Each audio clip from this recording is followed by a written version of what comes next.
The annals of military history are rife with accounts of agony and misery, but few of these accounts can compare to the brutality and exploitation that was meted out to an estimated 200,000 young women, who were known as comfort women. During World War II, the military of Japan subjected these women to a life of sexual servitude against their will. Let's delve into the horrible situations they had to go through. Examining this matter in light of its historical setting will help us get a better grasp on the scope of the problem. At the beginning of the 1930s, the Imperial Japanese Army established a system of sexual slavery. Under this system, vulnerable women from occupied regions in Asia, including China, Korea, the Philippines, and other areas, were forced into prostitution. These ladies were subjected to unspeakable atrocities after being kidnapped, enticed with bogus assurances of work, or otherwise taken against their wills. The only way for us to properly comprehend the extent of the anguish that these women have gone through is through hearing their own tales. Permit me to relate to you some of the horrible situations that have been described by survivors who have summoned the bravery to speak up about what they have been through. The legacy of the issue around comfort women continues to have repercussions up to this day. The struggle of the survivors for justice and acknowledgement has captured the attention of people all over the world, which has sparked discussions about historical accountability and reparations. Let's discuss the aftermath of this tragedy and the ongoing challenges that the victims confront. The scandalous practice of using women as comfort women caused widespread outrage and catalyzed a rise in awareness on a global scale. Advocacy groups, activists, and survivors themselves have been diligently campaigning for the Japanese government to recognize their experiences, apologize for their actions, and make compensation. In this section, we explore the key milestones that have been reached in the struggle for justice. On the 14th of August, 1945, World War II came to an end. At that time, the Japanese Empire was in ashes. The United States had dropped atomic bombs on Hiroshima and Nagasaki, and the top brass of the army had no illusions about the future of their troops. However, one day prior to the formal surrender, the commander of the Japanese military police, also known as the Kampitai, gave the order to destroy a number of important documents. The Japanese hierarchy was aware that they had no choice but to confess defeat and surrender. The records of thousands of women who were kidnapped by the Imperial Army and forced to become sexual slaves were destroyed and lost for decades as a result of burning those papers. This was the primary documentation of one of the most serious war crimes that occurred throughout the war. This military practice persisted throughout the 20th century, including the Sino-Japanese War and World War II. It was in this context that the enslavement of women took new forms, and the number of victims rose to unexpected levels in 1937 during the occupation of China, when the Imperial Japanese government justified this abnormal act by claiming that by having previously organized sex workers, the soldiers would not rape the rest of the female population.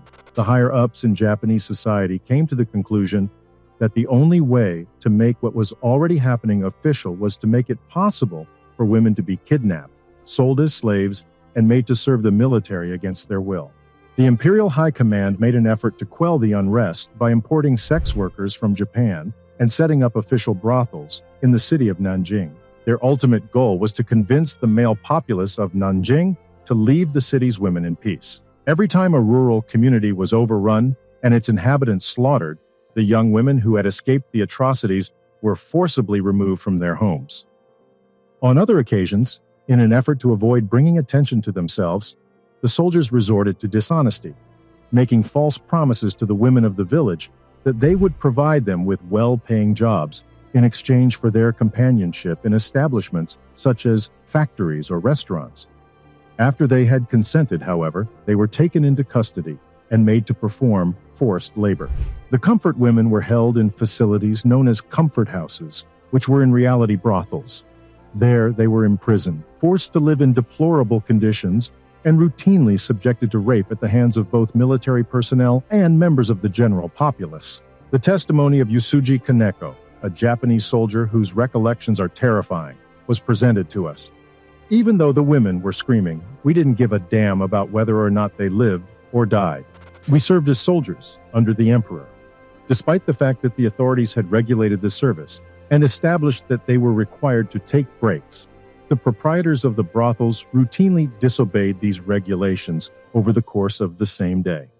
The beginning of a normal day for slaves consisted of being roused from sleep and compelled to get ready to tend to the troops as soon as possible. They had to comply with an 8-hour workday during which they were subject to the whims of the Japanese troops. This was one of the requirements placed upon them. A slave may have to meet with as many as 80 different individuals, and each of these men may beat or humiliate the slave. Even instructions on how to pick a prostitute were provided to Japanese soldiers so that they might stay away from the prostitution trade. On the other hand, it is essential to keep in mind that the enslaved women were not only Asian women, but also European women.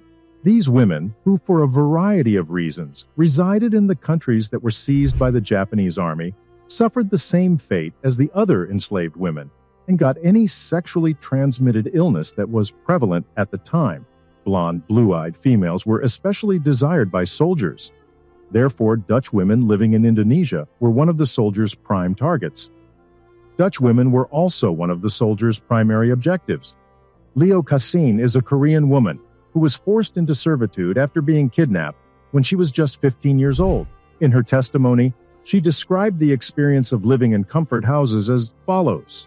It was like a slaughterhouse, but not for animals, but for humans. Horrible things were done there. They said they were going to kill me. They beat and kicked me constantly.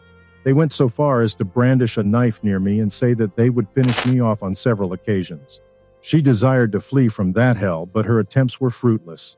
She was always caught and subjected to brutal beatings, to the point where she was rendered sterile and lost her hearing in addition to her teeth. The vast majority of surviving slaves became infertile as a result of psychological trauma or physical assault, and some were forcibly sterilized.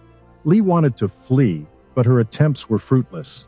She was always caught and subjected to brutal beatings, while others, if they became pregnant or were injected with the chemical 606, which is a drug that induces abortions, in August 1945, one day before they officially surrendered, the Japanese authorities ordered the destruction of all documentation related to the comfort women in order to erase the evidence of their crimes. This is why the exact number of victims is unknown, and although estimates vary, it is believed that there were between 200,000 and 400,000 comfort women. There were at least 400,000 victims, according to some estimates, but this number is still up for controversy. Some experts believe that at least 200,000 women were held as slaves, while others believe that the total number of victims was closer to 400,000. On the other hand, it is well documented that survivors had to struggle with post-traumatic stress, and the fact that they did not have access to any professional care after the war drove many of them to take their own lives. The Japanese government was compelled to hold a trial when dozens of victims came forward to testify about what had taken place. Nonetheless, only 11 officers were found guilty of the charges. The vast majority of sex slaves perished during World War II, either as a result of the deplorable living conditions in which they were held or at the hands of the soldiers who owned them. In your opinion, what kind of retribution or punishment ought to have been meted out to those who were responsible for the enslavement of women? Share your thoughts with us in the space below designated for comments. Thanks for watching. Bye.